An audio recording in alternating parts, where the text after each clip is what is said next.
ఎవడైనా ఒక్కడితో గొడవ పెట్టుకుంటాడు. కానీ అహంకారం శృతిమించిందో, లేకపోతే ఆధిపత్య పోరాటంలో భాగంగా వా పెరిగిపోయిందో తెలీదు గానీ, ఇరాను సౌదీ అరేబియాతో గొడవ, దుబాయ్‌తో గొడవ, కువైట్‌తో గొడవ, జోర్డాన్‌తో గొడవ, బహ్రెయిన్‌తో గొడవ. ఇంతవరకు డిఫెన్స్ చేసుకున్నోళ్ళు ఇప్పుడు అఫెన్స్‌లోకి బిగిన్ అయిపోయారు. సౌదీ అరేబియా మొన్న హౌతీల మీద దాడులు చేసింది.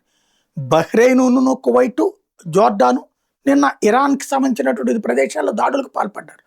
అదే సమయంలో ఇప్పటికి కూడా సౌదీ అరేబియా షిప్పులా లేకపోతే ఇంకే షిప్పుల మీదనైనా ఇరాన్ దాడులు చేస్తూనే ఉంది. ఇరాన్ మీద దాడులు వీళ్ళు స్టార్ట్ చేస్తున్నారు. ఇక పతాక స్థాయికి చేరే పరిస్థితే ఉంది.